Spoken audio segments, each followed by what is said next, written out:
పశ్చిమ బెంగాల్ పరిసర ప్రాంతాల్లో అల్పపీడనం ఏర్పడింది. ఇది రాగల 2-3 రోజుల్లో పశ్చిమ వాయువ్య దిశగా కదిలి వెళ్లే అవకాశం ఉందని వాతావరణ శాఖ తెలిపింది.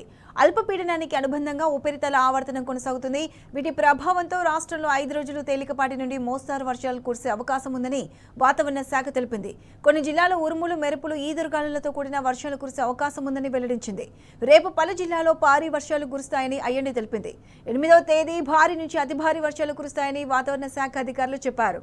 ఈ మేరకు పలు జిల్లాలకు ఆరెంజ్, ఎల్లో అలర్ట్ ను జారీ చేశారు.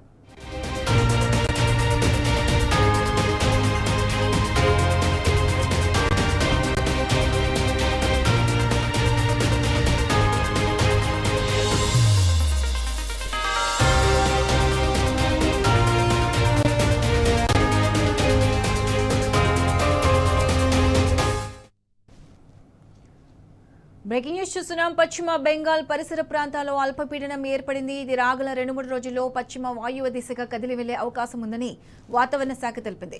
అల్పపీడనానికి అనుబంధంగా ఉపరితల ఆవర్తనం కొనసాగుతుంది. వీటి ప్రభావంతో రాష్ట్రంలో 5 రోజులు తేలికపాటి నుంచి మోస్తారు వర్షాలు కురిసే అవకాశం ఉందని వాతావరణ శాఖ తెలిపింది. కొన్ని జిల్లాల్లో ఉరుములు, మెరుపులు, ఈదురుగాలులతో కూడిన వర్షాలు కురిసే అవకాశం ఉందని వెల్లడించింది. రేపు పలు జిల్లాల్లో భారీ వర్షాలు కురుస్తాయని ఐఎండీ తెలిపింది. 8వ తేదీ భారీ నుంచి అతి భారీ వర్షాలు కురుస్తాయని వాతావరణ శాఖ అధికారులు తెలిపారు. ఈ మేరకు పలు జిల్లాలకు ఆరెంజ్, ఎల్లో అలర్ట్ ను జారీ చేశారు.